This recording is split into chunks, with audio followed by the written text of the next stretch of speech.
तो फिल्म के शुरू होते ही हम रत्ना को देखते हैं। रत्ना घबराई हुई अपने कमरे में आकर अपना कमरा लॉक कर लेती है। उसका चेहरा भी बिगड़ा हुआ था और अचानक से वो अजीब हरकतें करने लगी। अगली सुबह रत्ना बिल्कुल नॉर्मल थी। उसने एक एनवेलप लाकर टेबल पे रखा जहाँ पर उसका बेटा बैठा हुआ था और फिर अपने बेटे को चलने को कहा। एनवेलप के अंदर डाइवोर्स पेपर्स थे जो उसका बेटा देख चुका था। ये लोग अभी रत्ना के हस्बैंड को ही पिक करने के लिए जा रहे थे जो एक नेवी ऑफिसर था और काफी अरसे बाद छुट्टियों पर घर वापस आ रहा था। यहाँ रत्ना अपने हस्बैंड की कलीग से भी अच्छा बिहेव नहीं करती और जब फारिस यानी उसका हस्बैंड उसे मूवी के लिए लेकर आता है तो वो उससे भी अजीबोगरीब बर्ताव करती है, जैसे वो उससे दूर रहना चाह रही हो। मूवी के बाद ये लोग घर आ जाते हैं। रत्ना सीधी तरह अपने फ्लैट के अंदर चली जाती है जबकि फारिस अपने नेबर से मिलने लगा था जिसने फारिस को बताया कि तुम्हारी वाइफ कई रातों से घर नहीं रहती। और ये सुनकर फारिस को बहुत ज्यादा गुस्सा आ गया। इसी चीज का गुस्सा आकर फारिस रत्ना पर निकालने लगता है लेकिन रत्ना कोई रिस्पॉन्स नहीं देती और दोबारा घर से बाहर जाने की बात कहती है। रत्ना को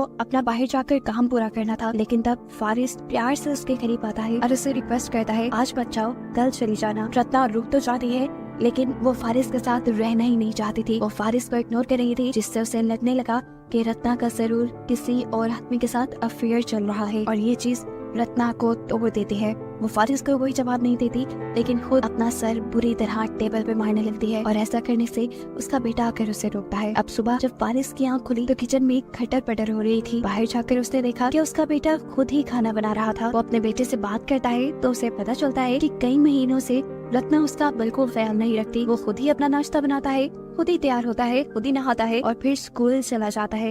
ये सुनकर तो फारिस को दुख भी हुआ और गुस्सा भी आया कि रत्ना जो कुछ भी कर रही थी उस सब में अपने बेटे को भी भूल गई थी। अभी वो यही सोच रहा था कि एकदम से दरवाजे पे नॉक होता है और देखने को मिलता है कि यहाँ रत्ना की असिस्टेंट आई थी। रत्ना खुद एक स्क्रिप्ट राइटर थी और उसे जल्द ही अपना एक शो प्रोड्यूस करना था जिसके लिए वो काफी दिन से बिजी थी और रत्ना के ही कहने पर उसकी असिस्टेंट उसके बेटे बुद्धि को स्कूल छोड़ने भी चाहती थी और स्कूल से लेकर भी आती थी। ये लड़की फारिस को ये भी बताती है कि रत्ना पिछले 3 महीने से एक होटल में जाकर काम कर रही है क्योंकि उसे सुकून की जरूरत थी। तो फारिस जवाब में कहता है सुकून तो उसके घर पर भी था, घर पर भी कोई नहीं होता। फारिस इस लड़की से रत्ना के होटल का पता पूछता है तो ये लड़की बताती है मैं खास नहीं जानती, वो हमारे डायरेक्टर ने उसे बुक करवा के दिया है। खैर ये लड़की अब रत्ना के बेटे को यहाँ से लेकर चली जाती है और इतने में ही फारिस का नेबर उनके घर आ जाता है। इस मर्तबा वो एक नई खबर लेकर आया था। वो फारिस से कहता है मुझे लगता है रत्ना के ऊपर किसी डीमन का असर है और ये बात मैं श्योरिटी से कह सकता हूँ क्योंकि मैंने उसके पीछे किसी डीमन को चलते हुए देखा है। फारिस को इन सारी चीजों पे बिल्कुल यकीन नहीं था। तब टोनी जवाब में कहता है देखो मैंने रिसर्च की हुई है, ये बुक तुम भी रखो, तुम भी इसे पढ़ना। अगर इसमें लिखे हुए साइंस तुम्हें अपने घर पे मिलने लगे तो समझ जाना कि रत्ना किसी मुश्किल में है और तुम उसे एग्जॉर्सिज्म करके बचा सकते हो। बुक में कुछ ऐसा लिखा था कि अगर फैमिली के किसी भी मेंबर के साथ वो डीमन होगा तो उसके बाकी फैमिली मेंबर्स को घर पर बेफजूल खून के धब्बे नजर आएंगे।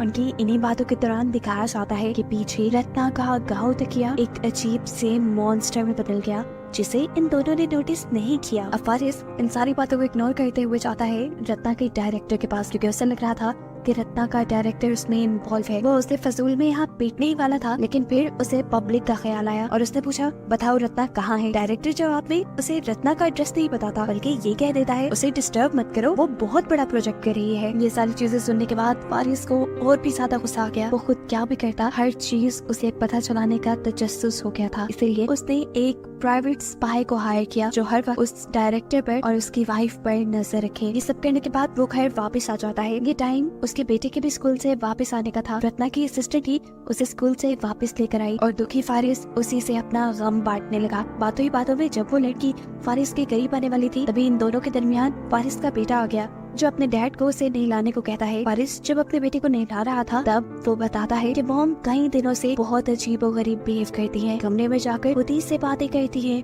और उनकी बॉडी भी कभी कभार मुड़ जाती है।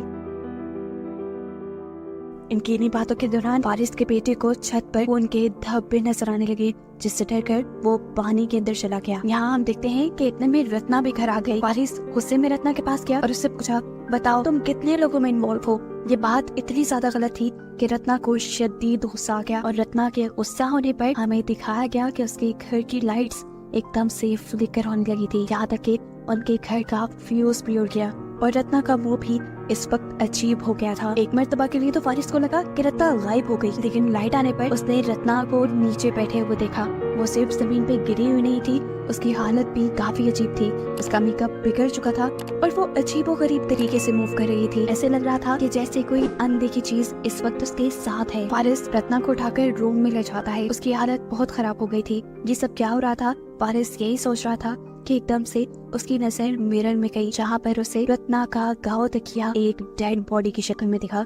आधी रात को सर जाती है, पर आधी रात में रत्ना को दोबारा से वही अटैक आता है जिसमें वो अजीबोगरीब बिहेव कर रही थी और उसने अपना गाँव तकिया ऊपर रखा हुआ था। ये देखकर फारिस उसके ऊपर से गाँव तकिया उठाकर साइड पे फेंक देता है, जिसके बाद रत्ना की हालत ठीक हो जाती है। इतने में ही हम देखते हैं कि फारिस को किसी का फोन आया। ये उसी स्पाई की कॉल थी जिसने फारिस को बताया कि वो डायरेक्टर तुम्हारी वाइफ में इन्वॉल्व नहीं है, क्योंकि वो सारी इन्वेस्टिगेशन कर चुका था। कॉल के बाद जैसे ही फारिस रूम में आया तो रत्ना दोबारा ही उसे पोसेस हालत में मिली। उसके बाल उसके मुंह पे आए हुए थे और वो अजीबोगरीब काम कर रही थी। लाइट्स एक और बार फ्लिकर हुई और फिर जब वो लाइट्स बंद होकर ऑन हुई तो रत्ना घर से गायब हो चुकी थी। फारिस को इस मर्तबा भी कुछ चीजें अजीब नहीं लगी। उसका शक अभी भी डायरेक्टर पे जा रहा था, इसलिए उसने दोबारा स्पाई को कॉल की और डायरेक्टर के होटल का एड्रेस पूछते हुए उसके होटल में चला गया। वो जब लिफ्ट में था तो उसे यहाँ पे एक ओल्ड लेडी मिली जो उसे ये कहती है कि वो आने वाला है, जो कहने के बाद वो भी गायब हो जाती है। फिर उसने जाते ही डायरेक्टर पर गन पॉइंट कर दी, लेकिन फिर उसे पता चला कि उसके रूम में तो कोई भी नहीं था। वो घर वापस आया तो उसने देखा कि उसका बेटा बहुत ज्यादा डरा हुआ है, क्योंकि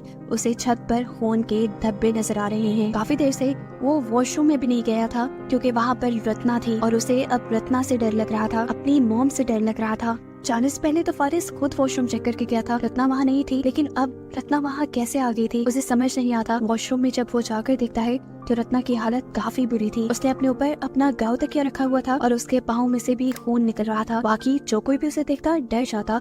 फारिस अपने बेटे को इस कमरे से चले जाने को कहता है और फिर रत्ना को उठाकर बेड पर लिटाता है।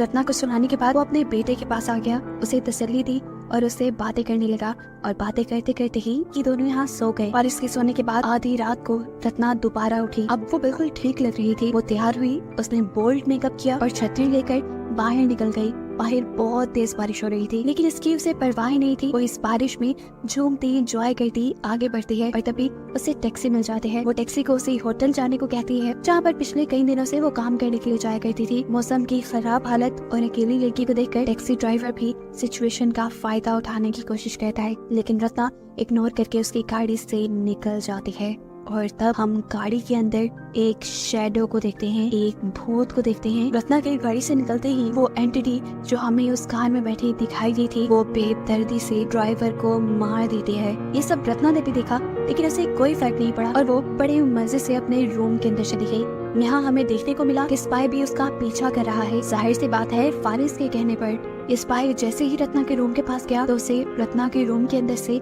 अजीबोगरीब आवाजें आने लगी। उसे लगा कि रत्ना के रूम के अंदर पहले से ही कोई होगा। बिना कुछ पूछे इजाजत लिए वो रत्ना का रूम खोलकर अंदर चला गया, जहाँ पर कोई भी नहीं था। रत्ना भी ऐसे खड़ी हुई थी जैसे उसे कोई फर्क ही ना पड़ा हो, जैसे वो पूरी तरह होश में ही ना हो। उसे स्पाई के अंदर आने से भी कोई फर्क नहीं पड़ा, क्योंकि वो जानती थी कि ये काम फारिस ही करवा रहा है। स्पाई कुछ उससे सवाल पूछता है और फिर उसका पूरा कमरा, उसकी अलमारी, बेड के नीचे, यहाँ तक कि उसका वॉशरूम भी चेक करता है, लेकिन इस टाइम रत्ना के कमरे में कोई भी नहीं था। इन सारी चीजों की वो वीडियो भी बनाता गया, क्योंकि ये उसे फारिस को भेजनी थी।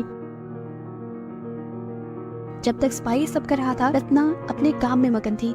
यहाँ हम देखते हैं कि रत्ना की वीडियो बनाते हुए वो आदमी भी आहिस्ता आहिस्ता रत्ना के करीब आने लगा, लेकिन रत्ना ने कोई रिस्पॉन्स नहीं दिया, यहाँ तक कि उसके हाथ भी नहीं हटाई। एकदम से अब इस आदमी को बाथरूम से अजीब आवाज आई। उसे लगा कि बाथरूम में कोई है। चेक करने के लिए जैसे ही उसने बाथरूम का दरवाजा खोला तो वहाँ बहुत सारा खून गिरा और सामने एक एंटिटी, एक डीमन भी उसे दिखाई दिया, जिससे डरकर वो फौरन ही बाथरूम से बाहर निकल आया।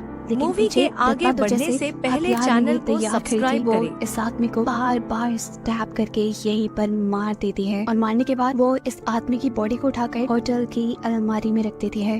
और ये सब करने के बावजूद भी रत्ना के फेस पर कोई एक्सप्रेशन नहीं आया, उसे डर भी नहीं लग रहा था। सीन यहीं से कट होकर हमें फारिस को दिखाया जाता है, जिसकी आंख खुली है, क्योंकि उसके ऊपर छत से खून के कतरे गिर रहे थे। ये देखकर तो वो खुद बहुत ज्यादा डर गया। उसे रत्ना के खिलाफ कोई सबूत भी नहीं मिले थे, इसीलिए उसने इस बात पे यकीन कर लिया कि जरूर रत्ना के ऊपर किसी डीमन ने असर किया हुआ है, किसी डीमन ने रत्ना को पोसेस किया हुआ है। इस चीज का हल ढूंढने के लिए वो टोनी से बात करने के लिए जाता है और टोनी भी डीमन के सुराग ढूंढने के लिए उनके घर आ जाता है। घर चेक करने के बाद उसने फारिस को बताया जो भी डीमन यहाँ आया है उसे किसी ने भेजा है क्योंकि वो रत्ना की फैमिली से जेलस है। वो लोग इस डीमन से रत्ना को छुटकारा दिलवा सकते थे एक्सॉर्सिज्म की मदद से, लेकिन इस सब के लिए रत्ना का घर में होना जरूरी है। अब जितने भी रत्ना नहीं थी, हारिस को वहाँ पर बहुत सारी कैसेट्स नजर आ रही थी। टाइम पास करने के लिए उसने इनमें से एक कैसेट प्ले कर ली। ये रत्ना के शो की रिहर्सल्स की रिकॉर्डिंग थी, जहाँ पर उसने देखा कि उसका डायरेक्टर बार बार उसके स्क्रिप्ट्स को कैंसिल करवा रहा था। वो उसके काम को बुरा कहता था और एक ही काम कहीं बाहर उससे लेता था, जिसकी वजह से रत्ना काफी डिस्टर्ब थी। इसी रिकॉर्डिंग में हम देखते हैं कि रत्ना की असिस्टेंट उसकी सारी स्क्रिप्ट्स को समेटती है और फौरन रत्ना के पीछे आकर उससे कहती है कि मैं तुम्हारी सारी प्रॉब्लम्स हल कर सकती हूँ, सिर्फ एक शर्त पे कि तुम अपने हस्बैंड को मुझे दे दो। जाहिर सी बात है, किसी को भी ये बात सुनकर गुस्सा आना ही था। रत्ना ने बुरी तरह इनकार कर दिया। तब उस लड़की ने कहा, सोच लो, मैं तुम्हें उसके बदले कुछ ऐसा दे सकती हूँ जो हमेशा तुम्हारी बात मानेगा, लेकिन वो एक इंसान नहीं होगा, वो होगी कोई एंटिटी, एक डीमन। ये सारी चीजें फुटेज में देखने के बाद वारिस समझ गया कि जरूर रत्ना की असिस्टेंट नहीं, वो एंटिटी, वो डीमन रत्ना के पीछे लगाया है। सारी बात समझने के बाद वो इरादा करता है कि वो रत्ना की मदद करेगा, इसीलिए वो पूछ पुछाकर रत्ना के होटल जाता है, जहाँ हमें देखने को मिला कि इस टाइम रत्ना के पास उसका डायरेक्टर आया हुआ था, जो अभी भी रत्ना को फोर्स कर रहा था अच्छी स्क्रिप्ट लिखने के लिए। ये देखकर रत्ना को बहुत ज्यादा गुस्सा आ गया और रत्ना के गुस्से में आते ही इस डायरेक्टर के सामने वो डीमन आ गया, जिसे देखकर ये डायरेक्टर बुरी तरह डर गया। उसे समझ नहीं आई वो क्या करे। बिल्कुल स्पाई की तरह वो भी जब डर कर पीछे मुड़ा तो उसे रत्ना मारने के लिए खड़ी थी और रत्ना इस टाइम उसके गले पर चाकू रखते हुए उसका भी मर्डर कर देती है। ये सब करते हुए उसे इस चीज का ख्याल भी नहीं रहा था कि उसे जेल भी हो सकती है। शायद वो ये सब इस डीमन के पोजेशन से आकर कर रही थी। नीचे हम देखते हैं कि फारिस उसी गाड़ी के पास आकर रुका है जिस गाड़ी के अंदर रत्ना यहाँ आई थी। उसका ड्राइवर मरा हुआ था। अभी वो उसी को देख रहा था कि अचानक डायरेक्टर की लाश भी उसी गाड़ी पे आ गिरी और ये देखकर वो बुरी तरह घबरा गया और फौरन रत्ना के रूम के अंदर जाने के लिए बढ़ा।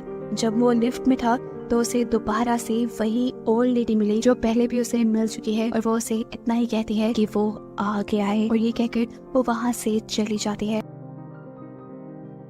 इसको भी इग्नोर करते हुए फारिस रत्ना के रूम में जाता है, जहाँ रत्ना उसी गांव तकिए के साथ अजीब सी पोजीशन में लेटी हुई थी, ऐसे जैसे उन दोनों ने एक साथ वक्त गुजारा हो। रत्ना की हालत इस वक्त भी काफी अजीब थी, इसीलिए फारिस उसे लेकर घर आ गया। उसे रत्ना पर तरस आ रहा था। उसे लग रहा था कि जरूर डायरेक्टर नहीं रत्ना के साथ कोई ज्यादती करती है, इसीलिए रत्ना ने उसे मारा। वो रत्ना को नहलाता है, उसके बाल बनाता है और उससे कहता है, देखो रत्ना, कुछ नहीं हुआ, जो हो गया उसे भूल जाओ, हम दोनों एक नई शुरुआत करेंगे। ये कहकर वो दोबारा रत्ना के करीब आने लगा, लेकिन रत्ना उसके करीब आने से बिल्कुल भी कंफर्टेबल फील नहीं कर रही थी। वो अब एकदम से फारिस को अपने से दूर करके भागकर किचन में चली जाती है। फारिस पे भागता हुआ उसके पीछे आता है, लेकिन तब तक रत्ना ने एक चाकू उठा लिया था, जिससे वो फारिस पे पॉइंट करते हुए कहती है, दूर रहो मुझसे, मुझे तुम्हारे साथ नहीं रहना, मैं उसी के साथ खुश हूँ जो मेरी बात मानता है। यानी रत्ना डीमन के साथ खुश थी। यहाँ जब फारिस दोबारा उसके करीब आने लगा तो उसे पता चल गया कि वो फारिस से इतनी आसानी से छुटकारा नहीं पा सकती, इसीलिए वो अपने आप को ही मारने की कोशिश करती है, लेकिन फारिस उसे भी बचा लेता है। इसके बाद हम देखते हैं कि रत्ना बेहोश हो चुकी थी। फारिस उसे घर पर लिटाकर जल्दी से टॉनी को घर लेकर आता है ताकि वो उसका एक्सॉर्सिज्म कर सके। टॉनी भी घर में बहुत सारी कैंडल्स जलाकर रत्ना के हाथ पांव को बेड से बांध देता है, लेकिन इस सब के बाद उसे क्या करना था ये वो नहीं जानता था और कंफ्यूजन उसके मुंह पे साफ नजर आ रही थी। एकदम से अब वो खुद से एक बात बनाता है और फारिस से कहता है कि मुझे रत्ना की पूरी बॉडी को अच्छे से चेक करना होगा, तुम बाहर चले जाओ। इस बात से साफ जाहिर था कि वो भी रत्ना का फायदा उठाना चाहता था। यहाँ दिखाया जाता है कि बुद्धि अब स्कूल से वापस आ चुका था। उसे स्कूल से रत्ना की असिस्टेंट ने ही पिक किया था, जो इस टाइम घर आते ही घर का अजीब सा माहौल देखकर फौरन यहाँ से भागने की कोशिश करती है, लेकिन फारिस उसे पकड़ लेता है। वो उसे कहता है, मैं जानता हूँ ये सब तुमने किया है, तुमने भेजा है ना रत्ना के पास डीमन, तुम रत्ना को आजाद करो, चाहे मुझे ले लो। उसका मतलब था कि ये लड़की जो फारिस को किसी भी हालत में पाना चाहती थी, फारिस अब उसके साथ रहेगा। लेकिन फारिस ये सब मुंह से बोल रहा था, दिल में ऐसी बात उसकी नहीं थी। वो अभी भी रत्ना को आजाद करने के लिए ही नहीं बोल रहा था, वो सिर्फ अपनी फीलिंग्स के लिए ये सब कह रहा था और उसकी फीलिंग्स उस डीमन ने सुन ली और एकदम से वो फारिस को साइड पे गिराते हुए रत्ना के असिस्टेंट के पास आ गया और फिर उसकी बॉडी के अंदर चला गया। उसे पोसेस करते हुए डीमन ने फारिस के ऊपर हमला कर दिया, लेकिन फिर उसने फारिस को नहीं मारा क्योंकि वो तो रत्ना के अकॉर्डिंग काम करता था और रत्ना नहीं चाहती थी कि डीमन फारिस को मारे, इसीलिए डीमन इस लड़की की ही बॉडी के साथ घर से बाहर चला गया और अजीबोगरीब हरकतें करने लगा। अब फारिस जब वापस रूम के अंदर आया तो उसने देखा कि टोनी उसकी वाइफ के साथ जबरदस्ती करने की कोशिश कर रहा था और ये देखकर उसे गुस्सा आ गया।